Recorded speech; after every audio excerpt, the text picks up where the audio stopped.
سؤاشنا بقول سقالي تضباطناد سائلكم وحول الشيخ وحن جوغا مريكنكا حاس أي جوغت أفريكا هل عنب أي هيسا مدة بسنا هنا وما إمن ريركا وكسو مقنهي حاسكيغا أي أوريالتي أنا وكسو مقن مركا إلمهاس أنيغا أنا على شكشن أي مشي يمد محا إلى قدبون حقو باتين أنا أروح على شكشن أنت حاسكاغي بأهي firaashkaagii gogashaadii bay marka laba sanaan ka maqnaa oo haday macnuhu tahay mas'ala sharci ah laakiin inuusan ilmahaagi ahayn qaabka lagu ma garto culimada jumhuurtoodu waxay qabaan maalikiyada shaafiiciyada iyo xanaabiladuba ilmuhu inuu muddo 4 sano gudahood uurka ku jiri karo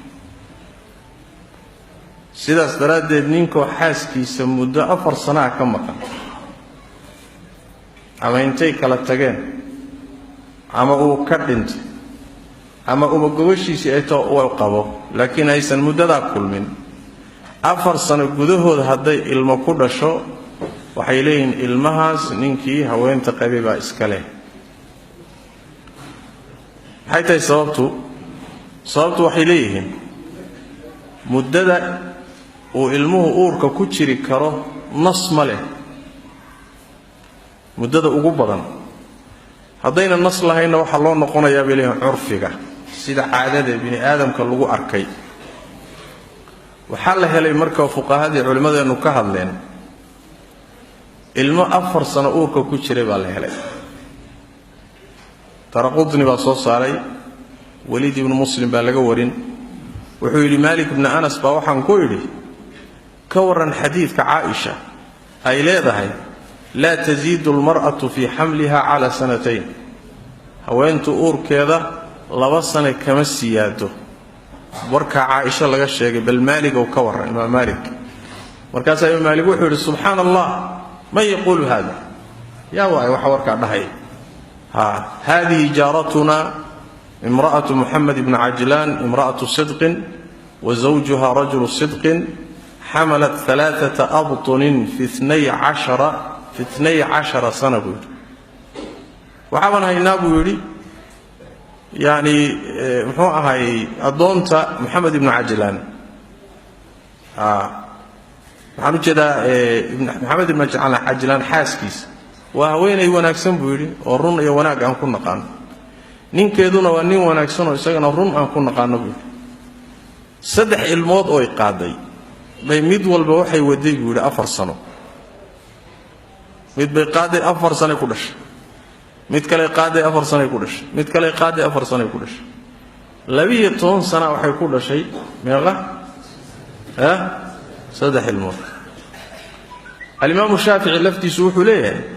baqiya muhammad ibn ajlan fi batni ummihi 4 sinin muhammad ibn ajlan kan laftiis uurka hooyadii wuxuu ku jiray buur 4 sano 4 سنة وركو أورجيفها أيوب دشيب أحمد نوحي أحمد بن حنبل نساء ابن عجلان تحمل 4 سنين بود محمد بن عجلان كان دمر كيسو 4 سنة بكل دلام بود عادي 4 سنة بودان الماء مسألة دا مركا ما دام أي دعد الله أركيتها أي فقهاء بدن كودو حيلاهدين مددا غده هدا هدي هوانتو المكودش ilmaha waxa iska leh ninkii qabay hadii la furayna oo la guursanin muddada kadibna ninkii furay hadii laga dhintay oo muddada la guursaninna ninkii ka dhintay waa iska leh xanafiyada ka duwan ayagu waxay leeyihiin iyagu xanafiyadu 2 sano leeyihiin madaahibta afarta waxay isku waafaqsan yihiin 2 sano gudahood ilmaha ku dhashay inuu leeyahay ninkii haweenta qabay ama ninkii ka dhashay ka dhintay ama ninkii furay hadii uu san marka nin uga dambeeyay marka ninkaasi muddo dheer baan ka soo maqnaa kuma fillo aad ka soo maqnaatide waa xaaskaagi ilmuhu haduuba ka suuroobi karo muddada gudaheedna ku dhasho waxaad ku inkirtaa ma jiro hadaad rabin Soomaa laga yeeli mahayo anugu meesha ma gashanin socon maaye ilmuhu nasab iyo abtir buu leeyahay gobashaaduuna ku dhashay si kale kuma waayi xataa ma dhalin haddaad tidhahdo laga yeeli maayo keliya wuxuu ku waayi karaa inaad maxkamad tagto oo aad licaan samayso fii nafyi lwalad yaa shantii dhaarood ee suuratu muxuu ahaye suuratu nuur lagu sheegay soo garanaysaan shantaa waa inuu dabada ka maro inuusan ilmahan dhalin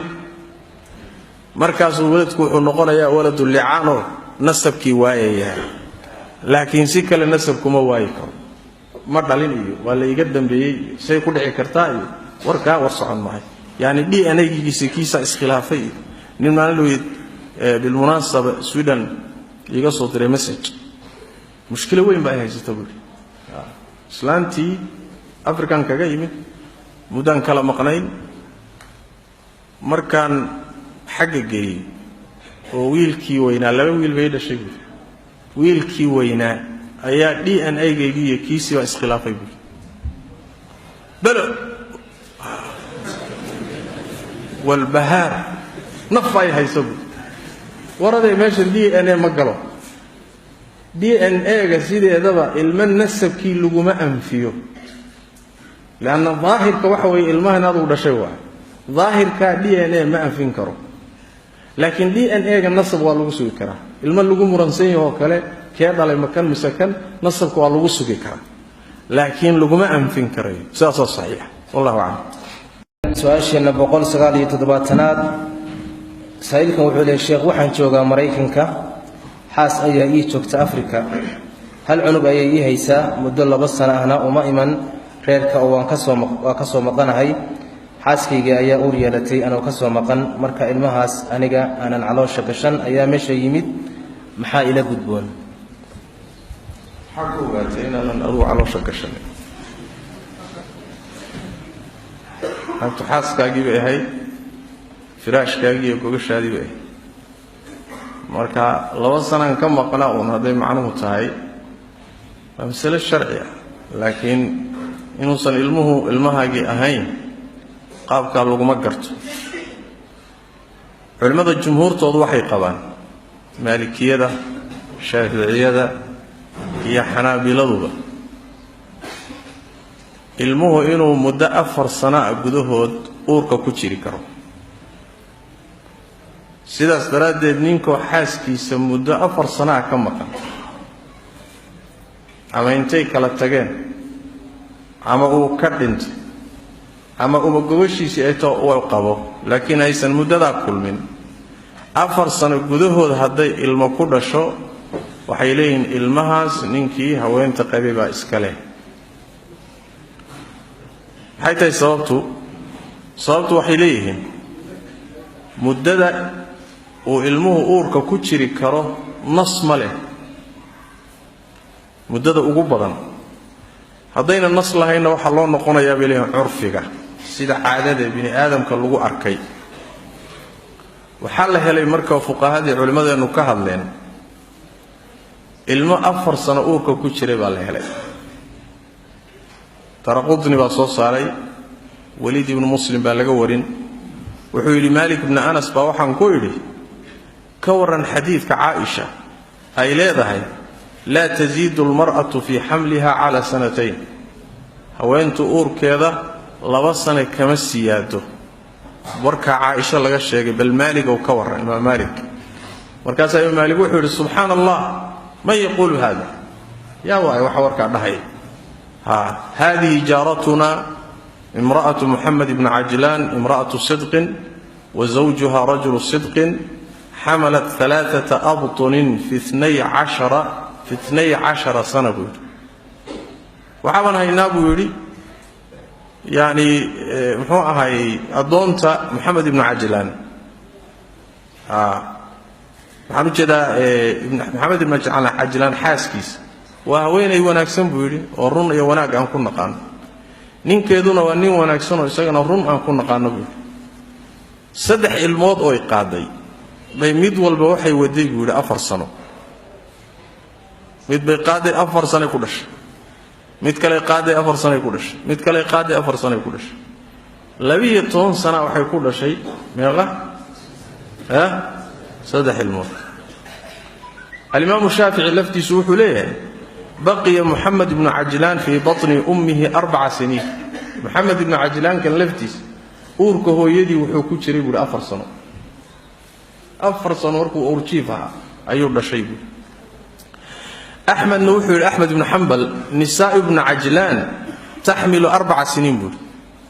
محمد بن عجلان كان دمر كيسو 4 سنة بكل دلام بود. عادي 4 سنة بوضان الماء. مسألة مركع ما دام أي بعد الله أركيتها أي فقهاء بدن كودو حيلاهدين مدة جوده إذا هذي هوانتو المكودش المها وحى إسكالين ننكي قبي حدي الله فرينا أون لا جورسنين مدة كدبنا ننكي فري حدي الله قد انتي أون مدة لا جورسنين ننكي كد انتي وإسكال حنفية ذا كدو وانا أيجو حيليه يجو حنفية الله وصلنا إليه مذاهبتا أفرتو waxay isku waafaqsan yihiin 2 sano gudahood ilmaha ku dhashay inuu leeyahay ninkii haweenta qabay ama ninkii ka dhashay ka dhintay ama ninkii furay hadii uusan marka nin uga dambeeynin marka ninkaasi muddo dheer baan ka soo maqnaa kuma fillo aad ka soo maqnaatide waa xaaskaagi ilmuhu haduuba ka suroobi karo muddada gudaheedna ku dhasho waxaad ku inkirtaa ma jiro hadaadan rabin Soomaa laga yeeli mahayo anigu meesha ma gashanin socon maaye ilmuhu nasab iyo abtir buule gobashaaduna ku dhash si kale kuma waayi hatta ma dhalin hadaa tiraada laga yeeli maayo kaliya wuxuu ku waayi karaa inaad maxkamad tagto oo aad li'aan samayso fi nafyi alwalad shantii daarood ee suuratu muxuu ahaayay suuratu nuur lagu sheegay soo garanaysaan shanta waa inuu dabada ka maro inuusan ilmahan dhalin